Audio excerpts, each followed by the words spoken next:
अगं त्या सासूचं कशाला ऐकतीस का तू? तिला सरळ उलट उत्तर देत जा आणि त्या धाकट्या नंदेची लुडबुड मध्ये सहन करत जाऊ नको. नवऱ्याला एवढं काय घ्यायचंय?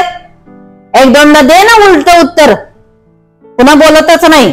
आता जर तू त्यांची भाडबीट ठेवली ना, उद्या तुलाच बोटावर नाचवतील. सगळ्याला आरात घे, म्हणजे सरळ सरळ सगळे तुझ्या आरात येतील.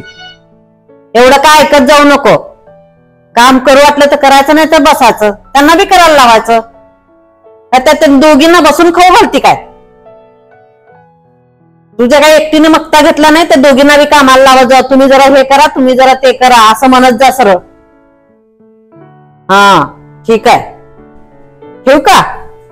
अगं कशाला मुलीला असलं शिकवा लागलीस? हा, अगं स्वतःचा संसार नीट करता आला नाही की नाही, आता मुलीच्या संसारात कशाला विष काढवा लागली? अगं दोन्ही घर जोडायचा प्रयत्न कर, तोडायचा नको. कशाला त्या मुलीच्या संसारामध्ये दोडगोड करते का? चांगलं काहीतरी शिकव, हे असले फालतू शिकवू नको. आणि हे बघ, उद्या तुझी सून आल्यानंतर तुझी पण सून अशीच तुझ्याशी वागायला लागली तर वाईट वाटून घेऊ दे नको, कळलं का?